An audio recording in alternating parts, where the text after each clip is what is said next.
Köszöntöm a sajtó és a média képviselőit, valamint kedves vendégeinket a Galaxis 4-es féregjáratának alagútfúró munkálatainak a megkezdése alkalmából. Nagy ünnepség ez számunkra, hiszen az elkészült 3 féreg alagút után immár a negyedik féregjáratot fogja cégünk elkészíteni.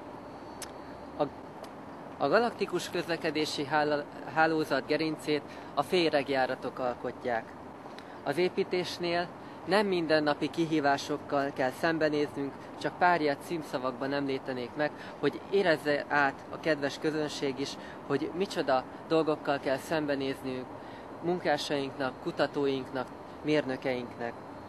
Ilyen például az időszinkronizálás problémája, a vákuumenergia fluktuációk, a kvantumgravitációs paradoxonok és a mini fekete lyukak spektruma.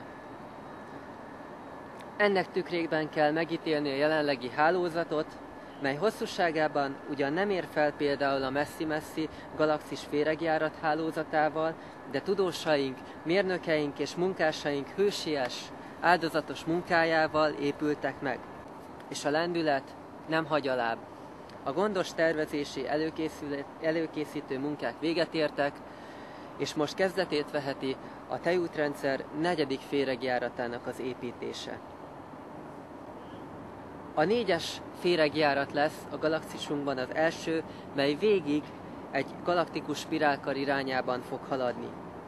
Az Orion-kar irányában indul a naptól, bolygónktól, a Földtől, majd a Perseus-kar mellett halad tovább. És most következzék a féregjárat fúrásának ünnepélyes megnyitója. A fúrógombot a Galaxis elnökasszonya fogja megnyomni. Kérem az elnökasszonyt, hogy nyomja meg a gombot.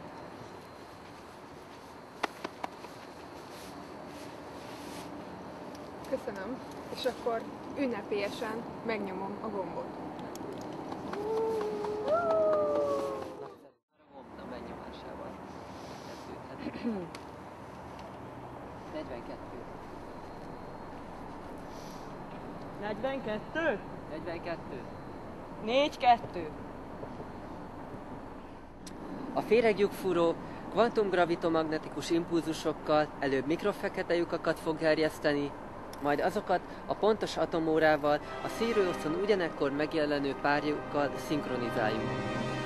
Ezután egy újabb impulzus annyira felgyorsítja ezeket a fekete lyukakat, hogy azok átszakítják a téridő szövetét, és létrejön a féreglyuk.